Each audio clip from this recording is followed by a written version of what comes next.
Oke guys, kali ini gue mau podcast ngobrol-ngobrol santai sama yang namanya Ijeng Riton. Dia salah satu owner dari Sakato Kids. Kita mau tanya jawab sama dia, ngobrol-ngobrol santai. Gimana caranya dia bisa ngebuka sebuah brand Sakato Kids yang bergerak di bidang konveksi, khususnya untuk baju fashionnya untuk anak-anak di bawah umur ya, masih kecil lah. Dari umur 1 sampai 12 tahun. Akhirnya coba pelan-pelan ngebangun gitu kan. Memang berawal dari modal ya, kalau dibanding sama konveksi modal 10 juta itu kan belum kelihatan dong. Jadi kita gabung lah sama teman-teman nih, join beberapa orang gitu kan. Kalau nggak salah seingat saya itu awal join itu saya bertiga ya, dari bertiga dulu saya masukin modal sekitar 15 juta. Pas ketemunya, alhamdulillah itu ketemunya waktu pasarnya rame ya. Kalau dulu kan masih offline ya. Belum kayak sekarang ya. Kalau sekarang udah online tuh. Nah, ketemulah pasarnya offline.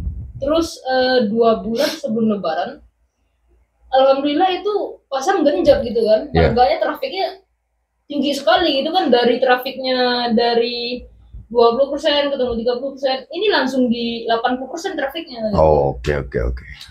Jadi pas di ketemu yang bagus harganya, terus kita sama teman-teman itu join, pikiran lagi, ini gimana caranya kita nambah modal gitu kan. Kita coba semalaman itu, mungkin ada kali sampai jam berapa ya, jam 5 pagi lah ya, ngobrol sama teman-teman gimana caranya cari pemodal yang lebih daripada itu gitu kan. Nah, ada satu teman yang punya saudara gitu kan. Ternyata dia si omnya ini tuh dari kampung ngerantau juga ke Jakarta ya. Tadinya kan mau buka usaha masakan Padang gitu kan. Rumah makan Padang.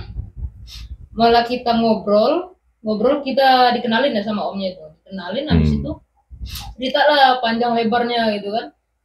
Nah, si omnya ini hari keduanya malah pengen ketemu kita lagi gitu kan. Jadi itu panjang lah ceritanya. Jadi singkatnya, si omnya ini mau nanam si modal gitu, tapi dia ikut campur dalam hal keuangan. Dia memang nggak ngerti yang fashionable yang kayak baju bikin dari bahan bisa jadi sampai kayak gini, terus modal seperti apa yang lagi tren, lagi apa gitu kan. Dia kan nggak ngerti ya. Habis itu masuklah dia. Pada saat itu kalau nggak salah bulan April ya. Bulan April itu dia nanam modal naruh 60 juta. Bagi kita kan sebagai pemula kan wow banget ya. Jadi kita belanja lah bahan gitu kan. Belanja bahan ini segala macam, alat-alat, bikin desain baju. Ternyata oke. Desain baju ini langsung booming pada saat itu. Bawalah marketing ini ke pasar gitu kan. Bawa sama marketingnya ke pasar, habis itu dijual di Tanah Abang kalau nggak salah ya. Di Tanah Abang, ternyata Jatinegara genjot lagi gitu kan, pengen baju itu lagi. Akhirnya dari situlah kita tahun itu dapat omset ya, lumayan ya kalau bagi kita ya. Dengan awalnya 15 juta tadi, terus teman-teman kan kalau bertiga kita kan 45 juta ya, bertiga ya. Tambah si omnya tadi 60 juta, akhirnya kan modalnya jadi 105 kurang lebih gitu kan. Alhamdulillah pada saat itu kita bisa omset itu bisa di 70% dari modal gitu kan. 70%. Akhirnya pasar waktu itu mau lebaran ya, udah mau lebaran 2 minggu puasa tutup pasar gitu kan. Nah, alhamdulillah kita hitung-hitung semua ternyata memang omsetnya tinggi gitu kan. Jadi kalau pada saat 2 bulan mau puasa itu emang gila-gilaan, karena kan orang daerah itu kan nyetok barang ya, otomatis kan nggak mungkin orang nggak belanja baju lebaran gitu kan. Nah, disitulah kita coba pikir-pikir lagi, ternyata kedepannya ini saya harus nyari duit yang lebih gitu kan. Mungkin ini udah dikasih jalan yang baik, mungkin ditunjukin gitu kan. Habis itu tahun keduanya saya udah mulai ngerangkap sendiri itu, pada saat itu saya sempat jatuh juga Om. Jadi jatuhnya itu pada saat saya bikin model habis lebaran haji ya. Iya, Idul Adha ya. Habis lebaran Idul Adha itu saya coba bikin satu model itu jalannya cuma separuh itu kan. Kira-kira untuk kedepannya ya, ini kan bicara baju-baju anak ya, umur 1 sampai 12 tahun. Kira-kira brother nih, ada nggak planning untuk bikin kayak yang sekarang anak-anak muda nih, clothing buat remaja atau yang buat umur ya ibu-ibu atau bapak-bapak, atau emang fokusnya ke buat baju-baju fashion anak aja nih? Kalau saya sih keinginan sih ada ya, cuman balik lagi ke tujuan kita tadi. Tujuan kita tadi itu kan harus diimbangin juga sama modal kita gitu kan. Yang namanya modal kita masih di bawah 500 juta gitu kan. Kita harus bisa rekayasa, bukan hanya sekedar rekayasa ya. Jadi kita harus bisa presentasiin juga modal kita gitu kan.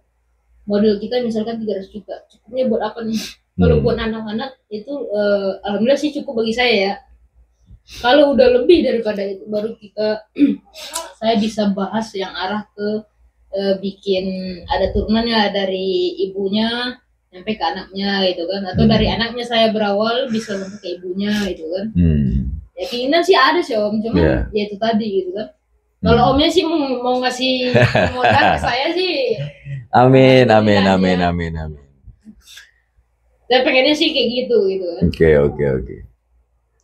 Untuk kedepannya, selain fashion ini ya, ini kan kita dunia fashion. Selain Sakato Kids ini, apa ada ekspansi keluar nggak ya, Brother Ijeng nih, untuk usahanya selain fashion?